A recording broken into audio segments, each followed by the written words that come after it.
ይህ አካባቢ ከዚህ ቀደም ከእጅ ወዳፍ የሆነ ግብርና የሚሰራበት ነበር። ዛሬ ላይ ግን የአርባ ምንጭ ግብርና ምርምር ማዕከል ባደረገላቸው ድጋፍ በኩታ ገጠም ማህበረሰብ አቀፍ ማሳ የተጣመሩ አርሶ አደሮች ከራሳቸው አልፈው ለአካባቢው የሚተርፍ የስንዴ ምርጥ ዘር ብዜት ስራ እየሰሩበት ይገኛሉ። ከዚህ በፊት እንደዚህ አይነት ስራ ሰርተን እኛ አላየንም።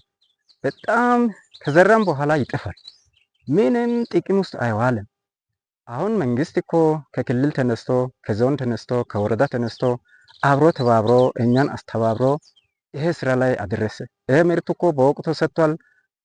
ማዳበሪያ ለኛ ሰጥቷል፣ ዩሪያ ሰጥቷል፣ ዘር ሰጥቷል። አሁን በጣም ደስ ብሎን እኛ ምርት አግኝተናል። አሁን በአይን አይተናል እንጂ ፍሬው እንግዲህ ስንት እንደሆነ እኛ ላይ ገና ነው። አሁን በምርቱ አይነት እኛ አይተናል። በቃ በአይን አይተናል፣ ጠግበናል። እንግዲህ እግዚአብሔር ይመስገን።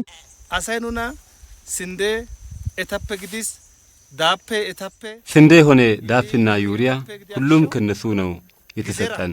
ከዚህ በፊት እንዲህ ሰርተን ፍሬ አይተን አናውቅም።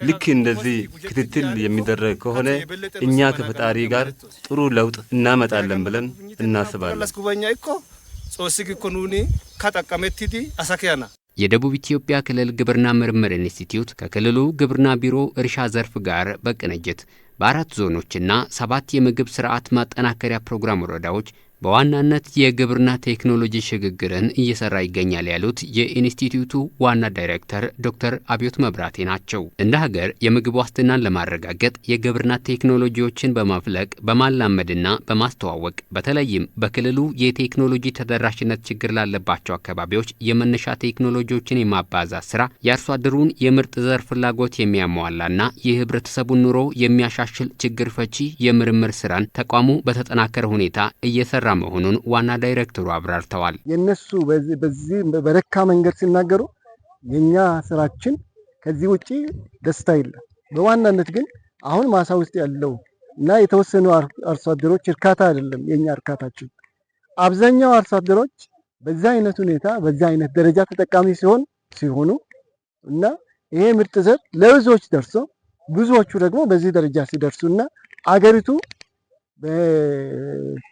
ምርታማነት በጣም በከፍተኛ ደረጃ ደርሳ ለሀገር ውስጥ ብቻ አይደለም በዓለም አቀፍ ደረጃ የራሱን በምግብ ሰብል ወይንም በምግብ ሉዓላዊነት ተረጋግጦ የራሷ ተረጋግጦ ላልተረጋገጠባቸው አካባቢዎችም ጭምር ሀገራትም ጭምር የራሷን አሻራ ማኖር ስትችል የኛ ራያችንና የኛ ግባችን እሱ ነው።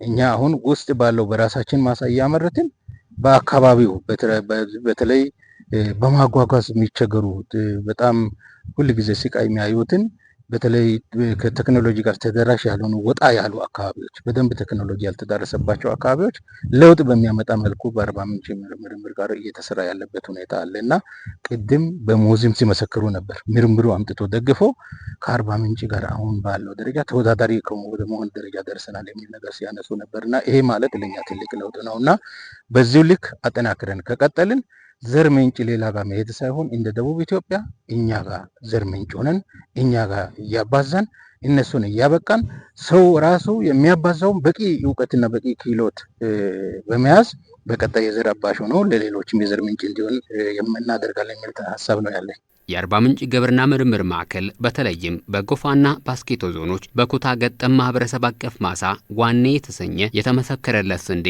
የዘር ብዜት በ50 ሄክታር ማሳ ላይ 103 አርሶ አደሮችን በማሳተፍ በተመሳሳይ ደግሞ በ10 ሄክታር ማሳ ሴርኤ 125 የቦሎቄ ዝርያ ብዜት ስራ 44 አርሶ አደሮችን በማሳተፍ እየሰራ ሲሆን ይህንን ጠብቆ የማስቀጠል ስራ ሊከናወን ይገባል ተብሏል። አምና የሰጠነው ዘር በጣም ብዙዎች ተከፋፍለን ተጠቅመናል አለ። ወደዚህ ሳይድ አልነበራቸውም። አሁን ዘንድሮ ይሄ ከዚህ የሚገኝ ምርት አርሶ አደሩ ከሩቅ ገዝቶ በትራንስፖርቴሽን ከሩቅ ገዝቶ ጊዜ አልፎ ከሚመጣ ቅርብ በመሆኑ በጊዜ መዝራት ይችላል። ዋጋው ይቀንሳል። ቢኮዝ የትራንስፖርቴሽን ዋጋ ይቀንሳል። እራሱ በአይን ያየውን ምርት ነው ይሄ አይነት ነው የምፈልገው ብሎ ነው የሚገዛውና ከዚህ አሁን እንደዚህ በኩታ ገጠም የተደራጁ አርሶ አደሮች ወደ ማህበራት ያስረክባሉ። ከማህበራት ገዝቶ መጠቀም ይችላሉ። ስራን ያቀላል፣ ጊዜን ያቀላል፣ ደግሞ ምርትን ይጨምራል። በእርግጥ መሬት አቀማመጡን ስናይ ትንሽ ተስፋ ሰጪ አልነበረም፣ ግን በተደረገው ድጋፍ ነው ጥሩ ደረጃ ላይ የደረሰውና ይሄ ኩታ ገጠም እርሻ ነው የተሰራው። አርሶ አደሩ በማህበር ተደራጅቶ ነው የሰራው። በምርምር ተደግፎ ነው ዛሬ ላይ ውጤቱ የተገኘውና ለቀጣይ ከዚህ የተገኘውን ውጤት ዘር የራሱን የዘር ደረጃ ይዞ ኮረንታይን አረጋግጦ አንደኛ በአካባቢው ላይ ላለው የዘር እጥረትን በሚቀንስ መልኩ ጥቅም ላይ ይውላል ብለን እናስባለን። ሁለተኛ የመለኮዛ ስንዴ ተብሎ ለሌሎች አካባቢዎች ለሌሎች ዞኖች ከዚህ የዘር እጥረት እንዲሸፈን ከዚህ ወደ ሌሎች ማዕከል ላይ እንዲሄድ እኛም ቀሪውንና ተጨማሪውን ድጋፍ አድርገን ለሌላ አካባቢ እንዲሰራጭ የማድረግ ስራ እንደ አመራርም እንደ ወረዳ አስተዳዳሪም አርሶ አደሩን የመደገፍ ስራ እንሰራለን። አሁን እርስ በርስ በመደጋገፍ ነው እየተሰራ ያለ። ስራዎቹ በጣም ሰፊ ናቸው። በሁሉም ግብርና ምርቶች ላይ ምርምር ያስፈልጋል። ቴክኖሎጂን በአዲስ መልኩ ማመንጨት ያስፈልጋል። የመነጨውን ደግሞ ተደራሽ የሆኑትን ውጤታማ የሆኑትን ተቀባይነት ያላቸውን ለአርሶ አደሩ ማዳረስ ያስፈልጋል። የተዳረሰውና እኛ ያስተዋውቅነው ግብርና ደግሞ በስፋት በኤክስቴንሽን ማድረስ ያስፈልጋል።